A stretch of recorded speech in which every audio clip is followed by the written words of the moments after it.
preaching efforts. গুরু মহারাজ বলরাম দেশ বা Bahrain গিয়েছিলেন। Guru Maharaj had gone to Balaram Desh at in that year. এটাও স্ট্রোকের পরে ছিল। That was also after his stroke. তো একটা বড় হল প্রোগ্রাম হয়েছে, প্রোগ্রামের পরে ভক্তরা এসে দেখা করতে, গুরু মহারাজের আশীর্বাদ নেওয়ার জন্য এসেছিলেন। So a big hall was rented and devotees had come to personally meet Guru Maharaj after Guru Maharaj's stroke. তার ভিতরে একজন ভক্ত ছিলেন যে ওই বাহারিনে ছুটি ছাটাতে বিভিন্ন প্রকারের ট্যুর করতেন, ট্যুরের in charge. So amongst them there was one devotee in Bahrain who was the in charge of conducting different tours for the devotees. তো গুরু মহারাজ কাছে তাদের এই বছরের ট্যুরের জন্য তাদের যে পরিকল্পনা হয়েছে সেটা নিবেদন করছিলেন। So they were informing or presenting their tour itinerary to Guru Maharaj for that particular year. তো তাদের ট্যুর হবে জুন জুলাইতে, আর গুরু মহারাজ গেছেন মের শেষের দিকে। Guru Maharaj had gone there at the end of May, and their tour was supposed to happen in the month of June and July. কেন June জুলাইতে ওখানে স্কুল ছুটি থাকে এবং অনেকে ছুটি পায়, তারা 2 মাসের ছুটিতে বিভিন্ন জায়গায় ঘুরতে যায়। So, because in the month of June and July, many people they get their holidays. So, during those 2 months of holidays, people go different places to travel. তো সে প্রভুটা বলছিলেন যে গুরু মহারাজ এই বছর আমরা 4 ধাম যাত্রায় যাব, আমাদের 150 জন ভক্ত যাবে এখান থেকে, তো আমাদেরকে আশীর্বাদ করুন আমাদের এই যাত্রা যেন সফল হয়। So, this Prabhu presented to Guru Maharaj that Guru Maharaj, we have 150 devotees engaged in this tour this year, and we are planning to go to the 4 dhams, 4 dham yatra. So you please give us your blessings for the success of this program. তো 4 ধাম যাত্রা অত্যন্ত কঠিন, কিন্তু ওটাকে একদম Hili area, তারপরে অত্যন্ত দুর্গম। So the 4 dham tour is a very difficult one because it is a very hard, or it involves a lot of hardship to travel in these areas. Kedarnath, Badrinath, Gangotri, Yamunotri, And these 4 places are Kedarnath, Badrinath, Gangotri and Yamunotri. তো গুরু মহারাজের যেটা বিশেষত্ব, কোনো কিছু গুরু মহারাজকে জিজ্ঞাসা করলে গুরু মহারাজ সরাসরি উত্তর দেন না। So, one of Guru Maharaj's very known attributes is that if you ask Guru Maharaj something, he doesn't immediately answer. গুরু মহারাজ ধ্যানস্থ হয়ে গেলেন 1 মিনিট পুরো। Guru Maharaj, he was completely like in meditation for over a minute. তারপরে চোখ খুলে বললেন, Then he opened his eyes. তোমাদের এই যাত্রা ভালো হবে না, এই যাত্রাটা এবছর ক্যান্সেল করো। He said, this year your tour will not be good. Please cancel your tour this year.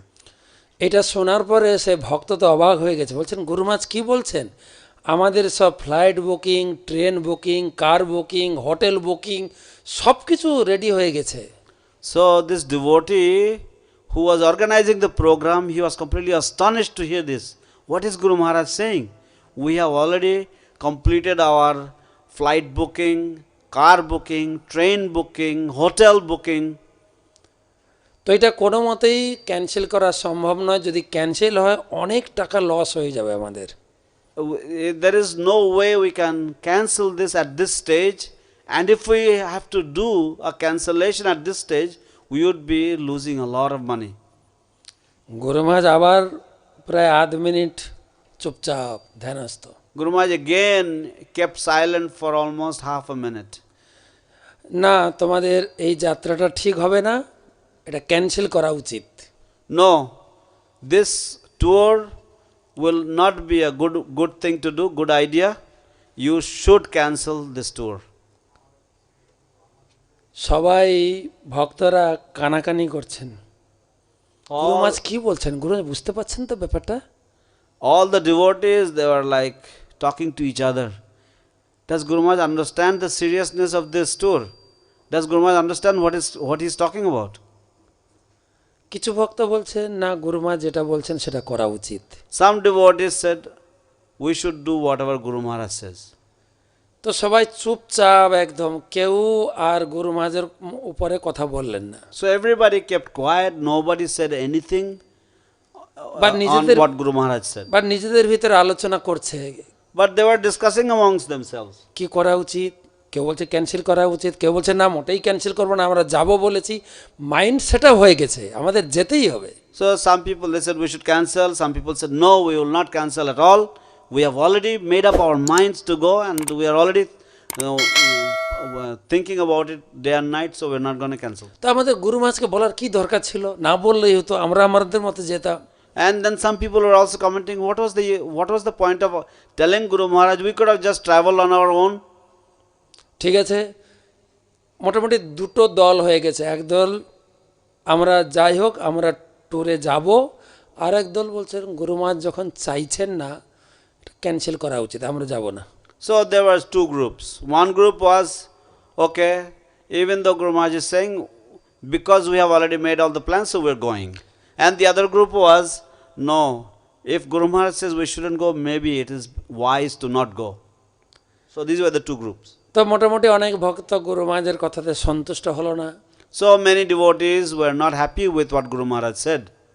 এবং গুরু মহারাজ তারপরেও 1.5 দিন ছিলেন ওখানে। And Guru Maharaj was there for almost 1.5 days more at that place. এবং 1-2 বার গুরু মহারাজের কানে গেছে যে ভক্তরা আপনার কথাতে সন্তুষ্ট হয়নি। And once or twice, it has reached Guru Maharaj's ears that many devotees didn't appreciate what you had said. But গুরু মহারাজ কিন্তু যতবার গুরু মহারাজের কানেই কথা গেছে, গুরু মহারাজ একই কথা বলেছেন। But every time Guru Maharaj heard about this, Guru Maharaj had the same reply each time. ট্যুরে যাওয়াটা মঙ্গলময় হবে না। This tour that you are taking will not be auspicious. তো এর পরের কি রেজাল্ট হলো, গুরু মহারাজ তো গেছিলেন মে, ট্যুর হচ্ছে জুনের শেষে আর জুলাই, বা June last week of June, first week July. So the tour was supposed to happen. Guru Maharaj had gone end of May and the tour was supposed to happen the last week of June and the first week of June, week of July. সালটা ছিল 2012। And the year was 2012. আমরা যারা ভারতবাসী আমাদের মনে পড়ে 2012-তে চারধামে যে বন্যা হয়েছিল। Those of us who are Indians, we all remember the huge floods that took place in the area of the Char Dham. এখন যেরকম সাইক্লোন হলো না, যেটাকে বলে ইয়াস, তখনকার এই বন্যাটার নাম ছিল হড়পাবান। So, like now we have the Yas cyclone. So, at that time we had a Harpa Ban or a flash flood. মুষলধারে বৃষ্টি হয়েছিল, বৃষ্টির বিন্দু ছিল না, একটা ফুটবলের মতো বৃষ্টি পড়ছিল। It was an incessant rain. It was not drops of rain, but each drop of rain was like a size of a football. পাহাড় ভেঙে ধসে যাচ্ছে, পাহাড়ের রাস্তার পাশে যত বাড়ি ছিল পাকা বাড়ি সব ভেঙে একদম জলে তলায় তলিয়ে গেছে। The hills broke, mountain broke, and all the homes, 1-story, 2-story buildings next to the hills, they were all breaking and getting flooded into the waters, thrown into the waters. প্রচুর লোক আটকা পড়েছিল এবং প্রচুর লোক মারা গেছিল। So many people got stuck there and so many people also lost their lives. সে তখন এই মেসেজ পাওয়ার পরে, যদিও সে বছর ট্যুরে যায়নি কেউ, সেই মেসেজ পাওয়ার পরে সবার ধ্যান ভেঙেছে। গুরু মহারাজ বলেছিলেন আমাদেরকে ট্যুর ক্যান্সেল করতে। So when everybody in the Middle East, they received this message about these incidents, then everybody was alerted about, oh, Guru Maharaj had cautioned us about not taking up this tour this year. গুরুমাজ কিভাবে ভক্তদেরকে রক্ষা করছেন, ভবিষ্যতে কি হবে, ভবিষ্যতে ভক্তদের কি বিপদ হবে তার আগে তিনি আটকে দিয়েছেন। So Guru Maharaj, how he protected the devotees, what the devotees would go through or what could happen to the devotees in the future. He saved the devotees from this calamity beforehand. তো সবাই গুরু মহারাজকে তাদের ক্ষমা প্রার্থনা করে email করেছিলেন এবং গুরু মহারাজ যখন পরে গিয়েছিলেন সবাই এসে গুরু মহারাজের কাছে তাদের ক্ষমা প্রার্থনা যাচনা করেছিল। So everybody had sent their apologies to Guru Maharaj, and when Guru Maharaj had gone, the next time everybody came and they had actually begged for forgiveness from Guru Maharaj.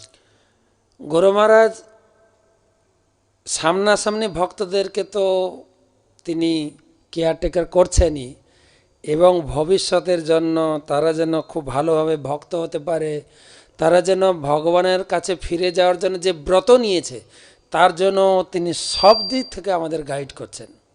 So Guru Maharaj, he is directly taking care of the devotees, but Guru Maharaj is also taking care that devotees, if they may not fall into any calamities in the future, and for that whatever is necessary he is doing for them, so that the devotees can constantly and without any calamities they can remain engaged in devotional service to Sri Krishna.